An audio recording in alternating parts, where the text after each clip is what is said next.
Welcome to the final part of this four-part conversation series. I'm Norman Blissett, Managing Director of Gallinack and Chair of Cyclopark, and over this series I'll be in conversation with Paul Tuohy about how our respective charity boards and management teams have responded to the COVID crisis. Paul has just stepped down as CEO of national cycling charity Cycling UK and has many years of leading charities. In this final part we discuss how to lead through a crisis, and I started by asking Paul his views on leadership at this time. I think leadership, regardless of COVID or anything, I think it's just for me, leadership comes back to a couple of the words we've used a lot here on the webinar, which is about just being transparent and open. Most of what we do is not secret. So, again, I'm fascinated about human behaviours, and what I feel uncomfortable if I feel my teams and my staff think something's going on behind them that they shouldn't know or whatever. So I like to have things out in the open. And if I think there's something genuinely they should need to know, I will say that. But say if you want to know anything about that, come and ask me. So I think it's being able to sort of clear the way, certainly for chief executives, for the directors to really have the right culture, because it's got to cascade down, and making sure that your team of directors are on exactly the same page as you, because you can't have although people are different, but there's a sort of set aspect of values that you should be living in your organisation, in terms of that dictates the behaviour that you have. So I think good leadership is about being open, transparent, honest, clear, and also there's a little bit of that while that you might communicate that to the organisation, there is the individual aspects as well that mean a lot to people when you just pick up the phone to them. Going back to what I learned as a kid when I got the call from the director, how much I'll ring up when I see something. I love that. I love the idea of ringing up someone to praise something, and because I know it means a lot to them. I get a lot of pleasure from it. So do they, and it buoys people as well. And it got to a point where I'd have directors saying, "Could you do this for someone? Could you write a note?" Because I got to know that I would do that. When we had letters of certificates in the Cycling UK for people who got awards, you would have these certificates, and they would all, or a letter would go with it, and it would have my signature scanned. And I stopped that, and I said, I want to sign them all. And but it's about 200 of them. I said, I don't care. And I would actually put PSs on some of them as well, because I know from going back from my fundraising days that they'll say he's taken the time to do that. If you can't take the time to sign a letter and to have PS and say that was a fabulous effort, well done, that's all. Yeah. If you can't take the time, so that might have taken a morning of my time to do, and an achy hand at the end. But you then get the feedback from that happening, saying that was so good of you. So I think that communication with our audience is, again, bring it to your staff. Let them see you and let them know that your door's open. And then you hear this phrase a lot, but make sure it really is. I have to say, Cycling UK was the first job I ever had where I didn't have an office. It was I found that really scary.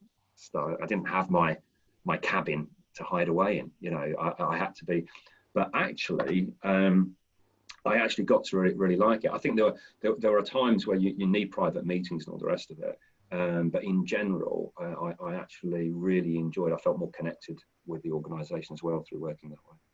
Yeah, I think again, it's coming back to that point about systems and structures and things that we can do to kind of encourage that culture of openness. But I completely agree with you about, particularly in times of crisis, that being really open, honest, and realistic about the situation, communicating that, and listening as well, making sure you're listening to people and genuinely listening. And I think that the other thing, which don't want to get into politics, try to avoid the politics, but I think one thing that everyone's saying, "I'll go on." One thing that the political discourse, and not just in this country, everywhere, is that you're not allowed to admit mistakes. You can't say, "I tried that, it didn't work. Politics, yeah. Now we need to go on, we need to learn from that and do something different." We messed up. as an organisation, as a leader in an organisation, you should do that. You don't need to, publicly, apologise and you go to, you can make a huge deal of it. But I think that having that approach where you can say, we tried this and it didn't work, or we thought this. We asked you what you thought of it, and you said no. But here's something that's better. So that's what we're going to do. We're going to do something that's better. So I think being able to be publicly able to learn and reflect on when things haven't gone well, and build on that is really important. So yeah, leadership, and the danger of crisis is that it generates a style of the kind of heroic leader, the savior leader style. I steered this organization through its most difficult time, but as actually, it is much more about empowering people inside. Without question, yeah. I think that's really, the one thing that I've learned down the years is that it's critically important to make sure that you've got a really strong team around you.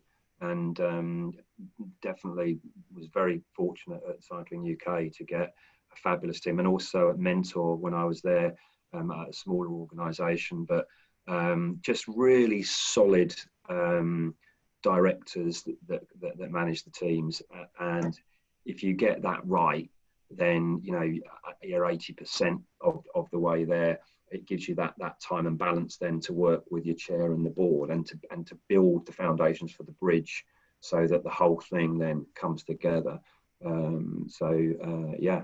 think that shows the critical importance of getting your time management right as a CEO. Because if one thing is taking up too much time, I went through phases where the board was taking up an inordinate amount of time, and I was not spending enough time then with my team. And vice versa, and other times as well. So you learn to get that balance right. I think one of the other things also, Norman, is sometimes just going back to the feedback thing, is just saying to people, what's working well and what's not. Certain questions I think can be quite unthreatening, and say what's going well and what's not, and the things that are not, what can I do to facilitate or help that, or what's the reasoning behind that. And sometimes and you do those sort of things as a team, and we've had some fabulous senior management meetings facilitated where that stuff comes through, and then you can log it, and then it means you've actually got your action plans there of things that you need to push on and get right. Yeah, it's absolutely right. It just reminds me of a chief exec that I worked to a few years ago, who just had as a leader, had a fantastic touch with his direct reports, or directors that reported into him, about how he would keep you involved in different bits of work and make you feel really valued. And I remember one time where he was writing an email, I think it was to a government minister. So he was writing to the government minister. We also sat in an open plan office, so everyone sat together, the whole kind of head office sat together on an open plan, and he kind of shouted across to me, can you come and have a look at this? So he genuinely asked me to look at this email and just check, and I was able to make a couple of suggestions. But I went away afterwards thinking, he didn't have to do that. He didn't have to ask me to input into that. But he's clearly valuing my input. He's bringing me into that. So I think there's lots of, it's like you were saying, there's lots of little things that you can do, and it's his approach was, I've done this. How could I make it better? How can I improve this? Exactly. And that, it's taking that message out across the. It's not about have we got this right or wrong. It's about how can we do it better? How can we do it better so we can better achieve our purpose that we're out there to deliver. Yeah, and I can honestly say I've done exactly the same when I've written to government ministers, because if you've got a really good policy campaigns team around you, that I want them to see what I'm writing. Yeah. And never has what I've written gone as I've written it. And there's always been an improvement suggestion made, and I've always do that as a health check, because that's what they're there for. And other times they're doing things on your behalf. Your name is simply going on it. They've written it, and then I might do it the other way. But just that two-way communication, and it shows trust, it shows respect for your knowledge and what you do, and it's a why wouldn't you? The idea of just writing something to a minister, not showing it to anyone on my team, and just sending it off, and no, I personally would feel uncomfortable about that. Obviously, it depends what it is. If I was just wishing the minister happy birthday, I wouldn't need to consult with anyone. But if it was a proper document asking for aspects of things within our work that we wanted, then no, I'd be consulting. Yeah.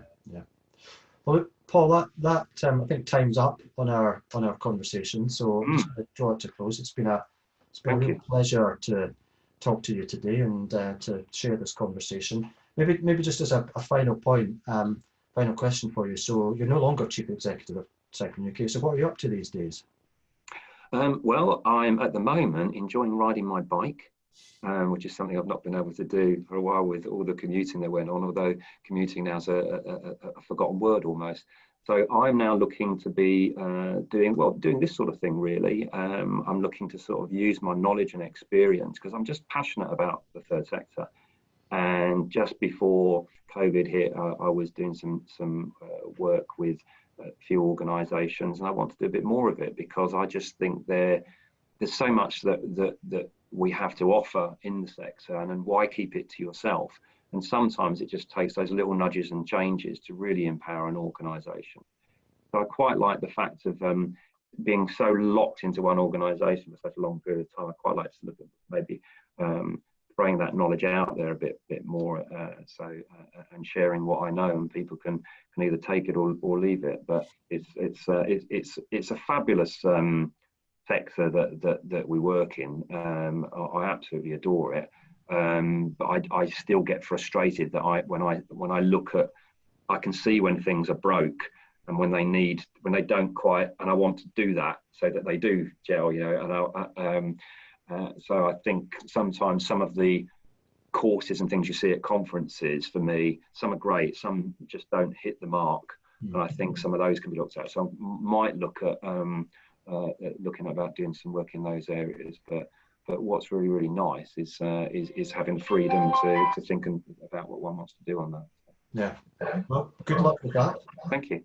Okay. Thanks again, Paul. Okay. Bye. Thank you for listening to the series, and to Paul for joining me in conversation. Please head over to our website, www.gallanach.com/charity-services, to find out more about support